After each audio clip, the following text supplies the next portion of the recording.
Hi, I'm Julia Laughlin from the Oklahoma County Extension Office, and today I want to talk to you about making a container garden for your deck, your patio, by your front porch. One of the first things to do is start with a nice sized pot, because that way you don't have to water it as often. If you get a good sized container, and this is um, really important in container gardening, a small container will dry out a lot faster, so the bigger the better. And then you also want to start with a high quality garden soil.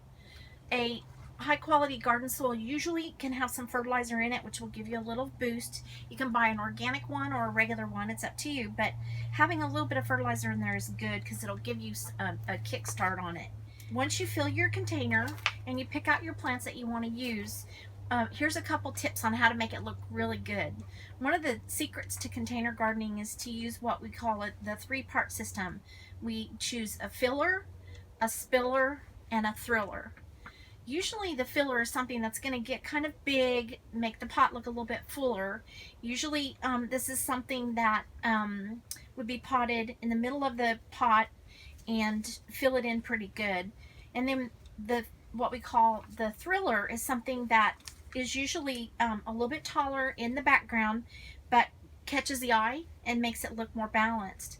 And also the spiller is the last element. This is the one that we put in that goes over the edge of the pot and softens the edge of the pot. In this case, I've used a margarita sweet potato, which will go as my filler, a petunia, which is I'm using really as my thriller because it's pretty, but also as my filler because it'll get big, and then this tall coleus in the back to give us some height. This is a sun coleus. All three of these are sun-loving plants. Remember that because you want to put the plants together in the container that like the same conditions. Once we get these taken out of their containers, we'll fill in with potting soil, tamp it down real good, leave a little bit of a lip so you can water it and have a space for the water to go in, and then set it in whatever light it needs. Again, these are full sun plants. If you did shade plants, make sure you go into the shade.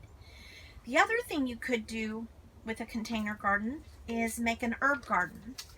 I've got a few herbs here, and we're going to practice kind of the same thing. Here's a thyme. We're going to put the thyme on the edge as our spiller. Here's a rosemary, which we'll use as our thriller, and the basil in the back will be basically a filler. It's going to get the tallest, so I'm going to use it at the back, but the rosemary has a little bit more texture, so it's more of a thriller.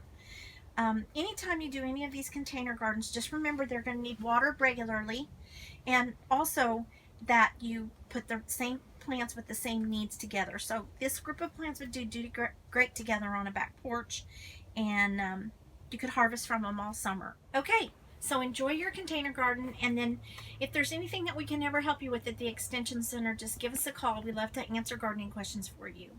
Thanks.